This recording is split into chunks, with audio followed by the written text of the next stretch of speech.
Hello कौन? हम बोल रहे हैं। भोजपुरी में कितने लोग कहते हैं कि कौन है, लेकिन भोजपुरी के सबसे ज्यादा व्यू मान सम्मान अगर किसी गाना को मिला है तो कौन गाना की आप सब बताइए। हम अपना स्टाइल में बता दें। मघी में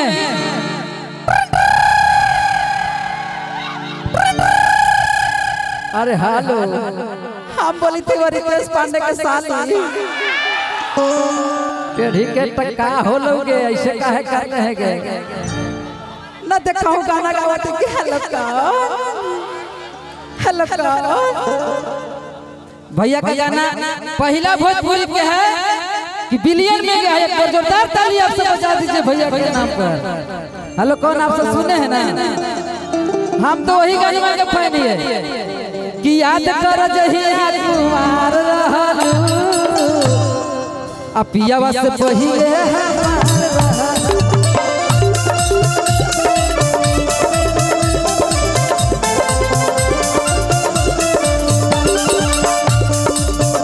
hello hello hello hello hello.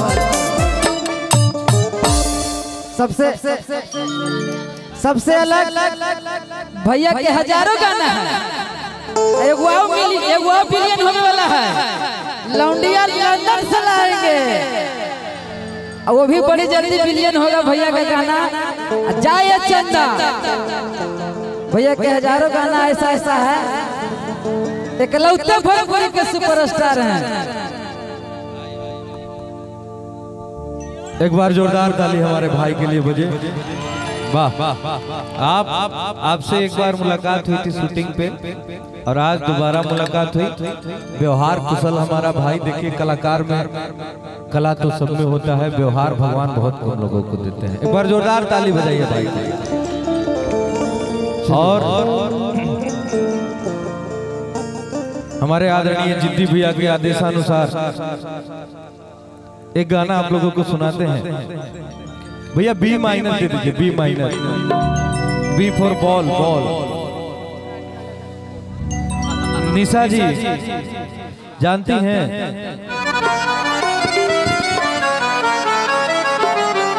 ये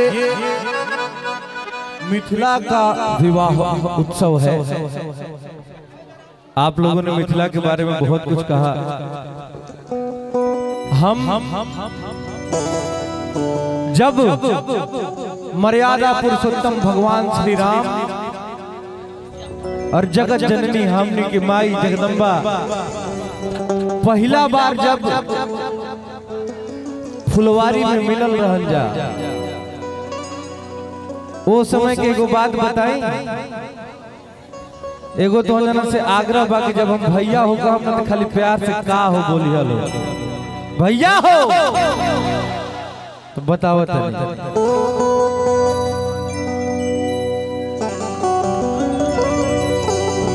कि जब हेलो बगिया में सीता और राम मिलले हो जबना बगिया में सीता और राम मिलले। ए भैया कि ऐसन लागेला कि हो ऐसन लागेला कि हवा। हमने के भारत वर्ष में 4 गो धाम बा। बद्रीनाथ, रामेश्वरम, द्वारिका जी और जगन्नाथपुरी। ये 4 गो धाम कहल जाला। तो उहे कहे के बाद कि जवना बगिया में सीता और राम मिलले हो ऐसन लागेला कि हवा 4 धाम मिलले। ऐसन लागेला कि हवा 4 धाम मिलले। जहाँ आदि शक्ति करुणा निधान मिलले। जहाँ आदि शक्ति करुणा ऐसन लागेला कि हवा 4 धाम मिलले। ऐसन लागेला कि हवा 4 धाम मिलले।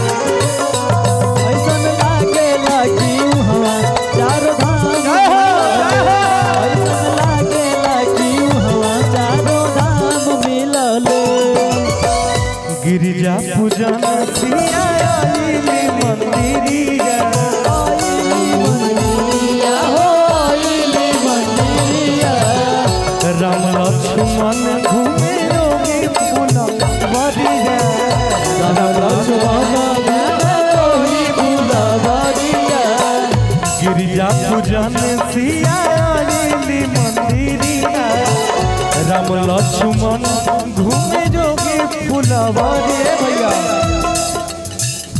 ए भैया रुकिए कि जहाँ देखिए कहल जाला कि हर युग में भगवान के अवतार होला और हर युग में भगवती के अवतार होला। तो यह बड़े भैया पंकज जी का ही लिखा हुआ गाना इन्होंने फिर उसे लगाया है कि हर युग में भगवती और भगवान मिलते हैं, लेकिन पहली बार भगवती और भगवान सतयुग में त्रेता में ना भैया, त्रेता में कहाँ मिले थे? तो उसी फुलवारी में कि जहाँ फिर से भगवती से भगवान बोले सियावर रामचंद्र की कि जहाँ फिर से भगवती से भगवान निशा जी तो ऐसन लागे ऐसन लागे चारों धाम मिला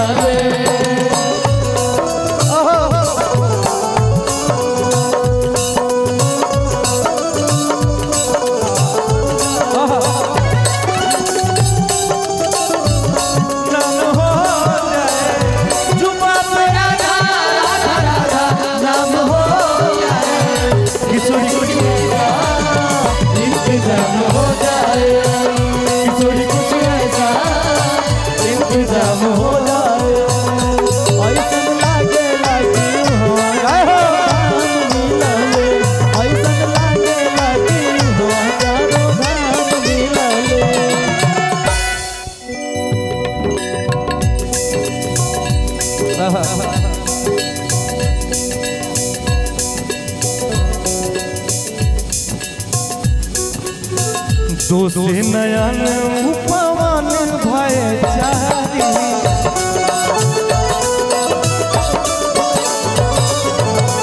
निर्घट राम जनक सुकुमारी निर्घट राम जनक सुकुमारी निर्घट राम जनक सुकुमारी दोषे नयन उपवन भय चारी त्रेता युग में एक परमान निहलाले त्रेता युग में एक परमान निहलाले ऐसन लागे लागियो हवा चारों धाम मिलाले ऐसन लागे लागियो हवा चारों धाम मिलाले जवाना बगिया में सिंचाया उरी राम मिलाले ओ जवाना बगिया में सिंचाया उरी राम मिलाले ऐसन लागे लागियो हवा चारों धाम मिलाले ऐसन लागे लागियो हवा चारों धाम मिलाले ऐसन लागे लागियो हवा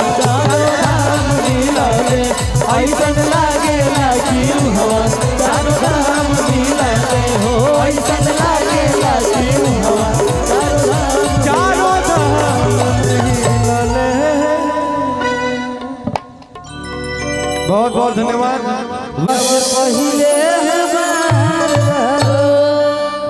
एगो दुल्हा के कितना दियो गाड़ी वाला कि बिना लेटर के कदम फर गेल सलाए बनागे।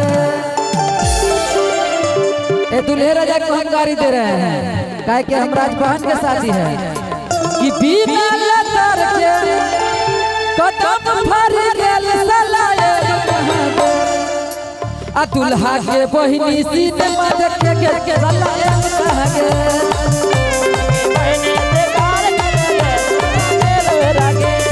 दुल्हा के बहिनी सिनेमा देखे के सलाए बनागे।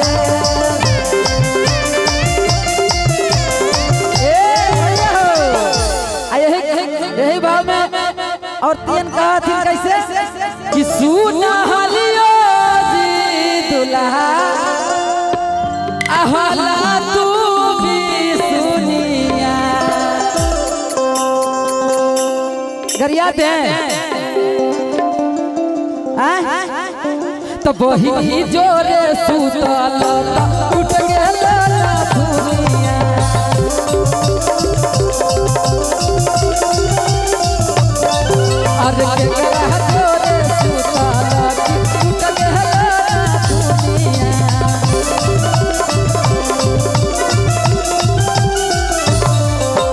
सुना हलिया दुल्हा हाला तू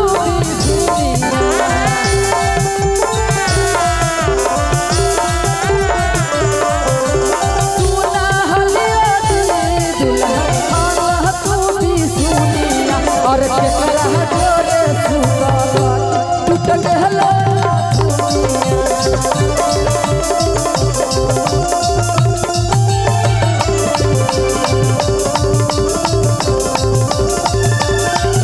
भैया हो एगो हमर गाना हम करिया ही करिया ठा आ 200 मिलियन गाना है कि दुल्हा काला बंदर है। ये गाना का बहुत प्यार दुलार मिला है और एक गीत हम पटना जिला करके गए थे कि यार वाला जिला आगे पढ़ल अनाही लगल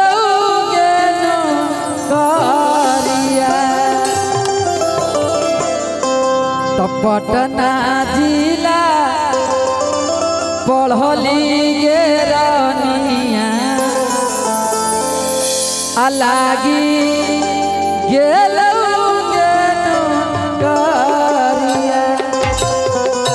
लेकिन आजकल एक प्यार देते जानो कौन गाना के कि तोरे रमा लिखा हलियो काट के भले दवा से करे दवा में ले जा कि हमारो के ले चल ससुरिया बना आ कर के गोदर जवा में गे जा ई सब आजकल चले छवा खेलेगा फ्री फायर कि कुमार वाला जिंदगी तबाह करबे का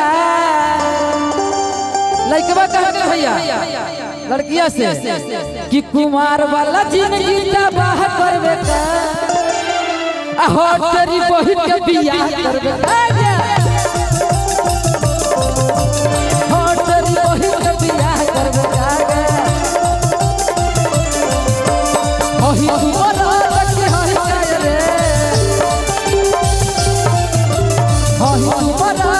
हई काय रे भोला भैया खेलेगा कितना लोग फ्री फायर खेलेगा तो चल खोपा चावल खेले फ्री फायर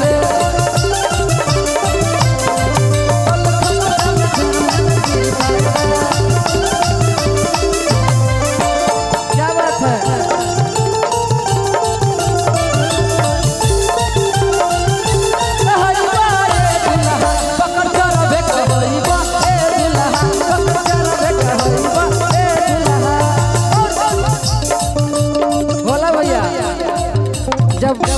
ही दिल हूँ पारंपरिक में से दिल हूँ तो दूल्हा के बाबू स्वागत में गीत गाड़ी दे दे कि मौरिया पहिरे से तू हीरो न कहइबा दूल्हा कोची कहइबा तो बकर चरबे कहइबा ए दूल्हा बकर चरबे कहइबा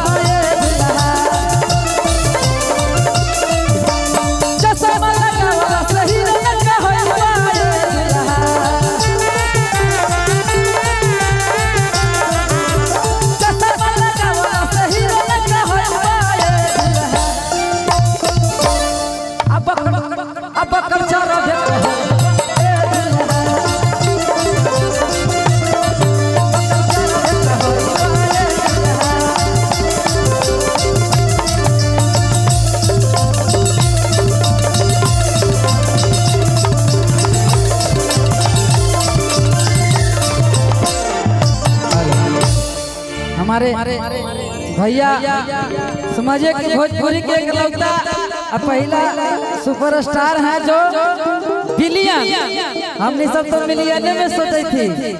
भैया थोड़ा सा आइएगा आप।